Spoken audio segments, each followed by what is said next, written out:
Father, sinabi na nga po, confidential funds eh. It's confidential.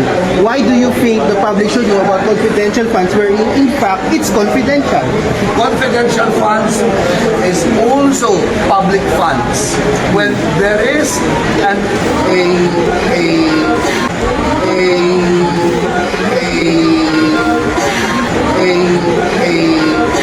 when there is the slightest feeling and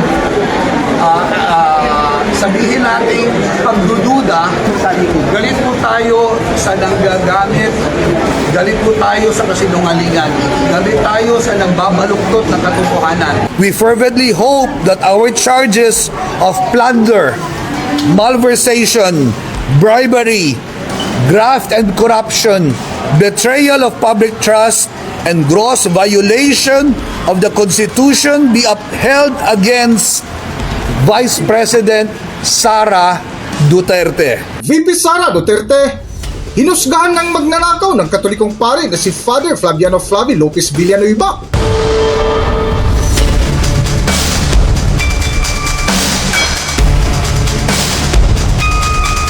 Welcome back to Kaakibat TV.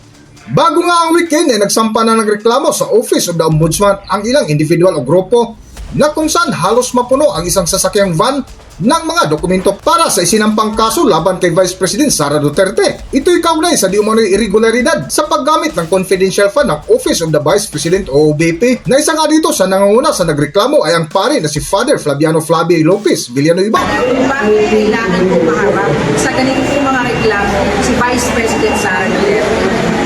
Para sa ating publiko, ito ay ating ginagawa upang ipakita na ang accountability ay nangyayari at hindi kami matitinag sa pagharap o pagsusuri sapagkat ang confidential funds ay public funds.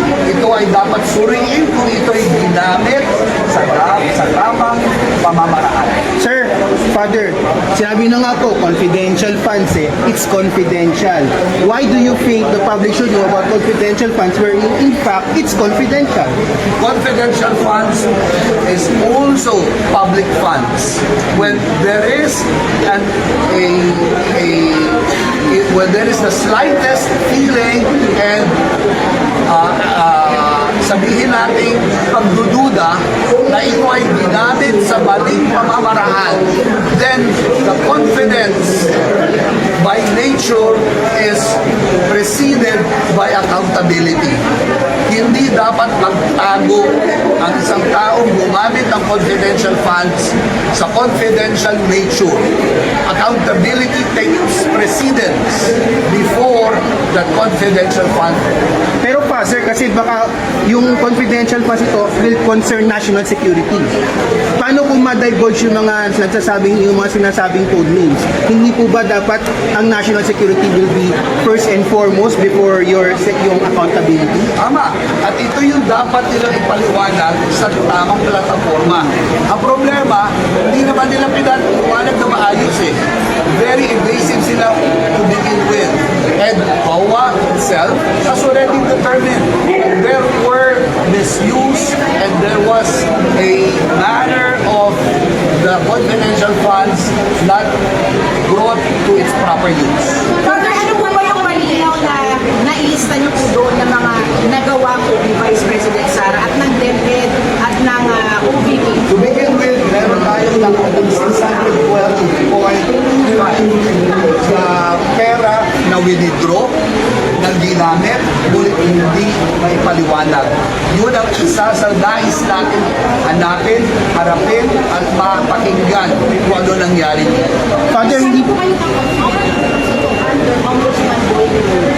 With the prayer, with the facts that we have presented and have assigned our signatures, we pray that this would be heeded and tutusan ang kaso upang mapanagot kung dapat ipanagutin.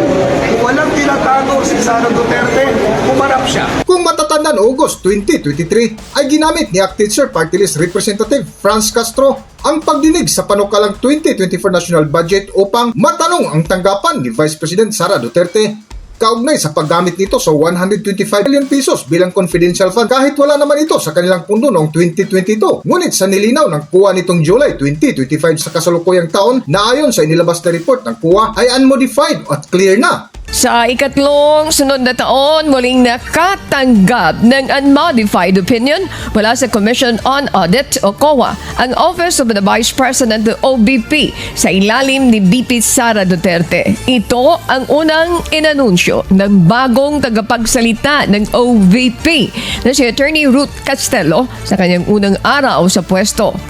Ang unmodified opinion ay positibong audit rating na nagpapakita ng maayos, tama at legal na paghawak ng pondo base sa accounting standards.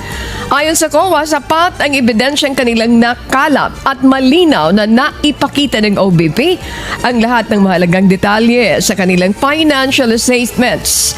Para sa OVP, patunay ito ng pagiging transparent at responsable sa paggamit ng pondo sa kabila ng mga aligasyon na maling paggamit ng confidential funds.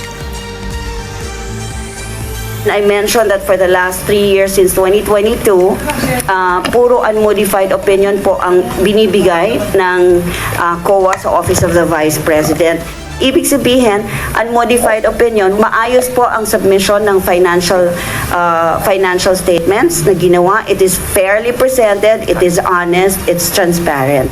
Actually, it's something to be proud of kasi sa mga ahensya po, lahat ng government agencies, dalawa lang po on the audit of financial statements, dalawang opinion lang po ang pagpipilian, either modified or unmodified. Ibig sabihin, yung budget po for 2024 ay maayos na nagastos ng opisina. So, advantage po, alam po ng lahat ng government agencies yan na pag kami unmodified opinion sila, happy po silang lahat. Ngunit ang nakapagtataka kay Father Flaviano Flavi Lopez Villanueva ay ang napakatahimik sa 1.7 trillion pesos na kamakailan ay binulgar ni outgoing ICI member Rogelio Babe Singson kung paano ibinuking ang napakalaking halaga na ninakaw sa flood control scandal. Na tila ibang pakay ni Father Flaviano na halatang pabagsakin lang si VP Sara Duterte. So when I say 18 major river basins, it covers 63 provinces. Yun ang kinsasama ng loob ko.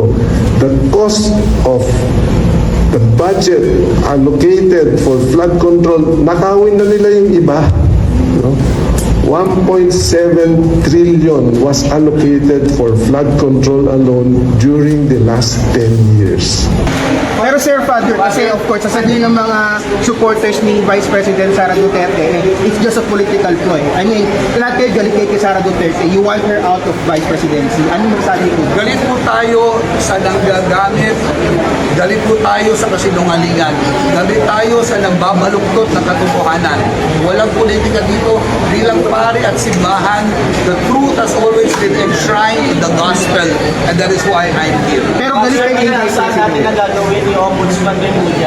Sa iba pang bahagi ng pagharap ni Father Flaviano Flavi Lopez Villanueva ay nag-ala-judge ito na nagsalita sa harapan ng mainstream media na tila hinusgahan na ng pare si VP Sara Duterte na magnanakaw.